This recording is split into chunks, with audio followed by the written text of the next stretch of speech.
గ్రామవాసులకు యేసుక్రీస్తు ప్రభు పేరట శుభాభివందనాలు తెలియజేస్తా ఉన్నాం.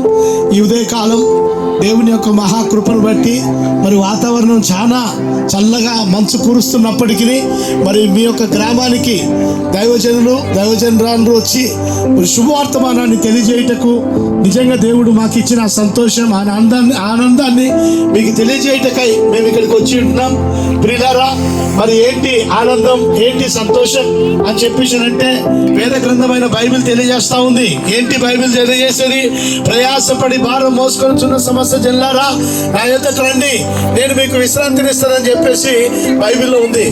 ఈ లోకంలో ప్రయాసము, దుఃఖము, బాధ, వేదన, సమస్య, అనారోగ్యము, ఎన్నో బాధలు, కష్టాలతోటి మనుషులు కొట్టుమిట్టాడుతూ ఉన్నారు. ఈ కష్టాల గుండా బయటపడడానికి మనం ఏం చేస్తే బాగుంటది అని చెప్పేసి అనుకొని మా కష్టాల నుంచి బయటపడిన నిమిత్తము ఇంకా వేరే కష్టాలు కొని తెచ్చుకుంటున్నారు. ఏదో అప్పు తీరాలని చెప్పేసి ఇంకో అప్పు చేసి అట్లా ఇంకా కష్టాల పాలైపోతున్నారు.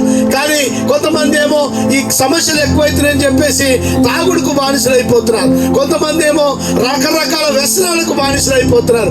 ఆఖరికి వచ్చేసరికి మొన్న ఒక ఆయన మాట్లాడుతూ అంటున్నాడు, అయ్యా ఇంకేముంది, ఇగో పురుగుల మందు తెచ్చి దగ్గర పెట్టుకున్నా, నాకు మాత్రం ఇక ఈ అప్పు తీరకపోతే నేను సచ్చేది అవుతున్నది అని చెప్తా ఉన్నాడు. ఇట్లాంటి కష్టాల్లో, ఇట్లాంటి బాధల్లో మనం ఎక్కడికి వెళ్ళాలో, ఏం చేయాలో మనకు తెలియనటువంటి పరిస్థితి. కనుక దేవాతి దేవుడు యేసుక్రీస్తు ప్రభువారు ఆయన సృష్టికర్త, ఆయన నిన్ను నన్ను నిర్మించినటువంటి దేవుడు, ఈ భూమి ఆకాశంలో సూర్యచంద్ర నక్షత్రాలు చేసినటువంటి దేవుడు, ఆ దేవాతి దేవుడు మానవుడిగా ఈ లోకానికి వచ్చాడు.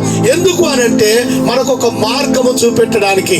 అందుకని యేసయ్య అన్నాడు, నేనే మార్గము, నేనే సత్యము, నేనే జీవము, నా ద్వారా తప్ప ఎవరు కూడా ఆ పరలోక రాజ్యానికి చేరరు అని చెప్పేసి అన్నారు. కాబట్టి ప్రియులారా, నీ కష్టము, నీ బాధ, నీ వేదన, నీ సమస్య పోవాలంటే నీకన్నిటికీ కారణం ఏంటంటే పాపము. పాపం వల్ల వచ్చు జీతం మరణం అని ఉంది. కాబట్టి పరిష్కారం ఏంటి అని చెప్పేసి అంటే ఆ పాపం పోతే నువ్వు సమాధానంగా శాంతిగా బ్రతుకుతావు. పాపం పోవాలంటే రక్తము చిందించబడాలి. రక్తము చిందించబడకుండా మానవుడికి పాప క్షమాపణ లేదు. ఆ రక్తము పరిశుద్ధులే చిందించాలి. కనుక ఆ పరిశుద్ధ దేవుడు మానవుడిగా ఈ లోకానికి వచ్చి నీ కొరకు నా కొరకు కలువరిశిలలో ప్రాణం పెట్టి సమాధి చేయబడి మూడో దినాన మృత్యుంజయుడిగా తిరిగి లేచినాడు. ఆయన రక్తంలో మనకు పాప క్షమాపణ ఉంది. కనుక ప్రియులారా, కాబట్టి యేసు ప్రభు నిన్ను ప్రేమిస్తున్నాడు, నీ కొరకు ప్రాణం పెట్టాడు. కాబట్టి ప్రియులారా, మరి ఈ లోకంలో ఎవరైనా మన కొరకు ప్రాణం పెట్టారా అనంటే ఎవరు లేదండి. యేసు ప్రభు నీ కొరకు ప్రాణం పెట్టాడు. కనుక యేసే నమ్ముకోవడం ద్వారా నీవు ఈ లోకంలో బ్రతికితే శాంతి సమాధానం దొరుకుతుంది, నీవు చనిపోతే మోక్షం దొరుకుతుంది. దేవుడు మిమ్మల్ని దీవించును గాక.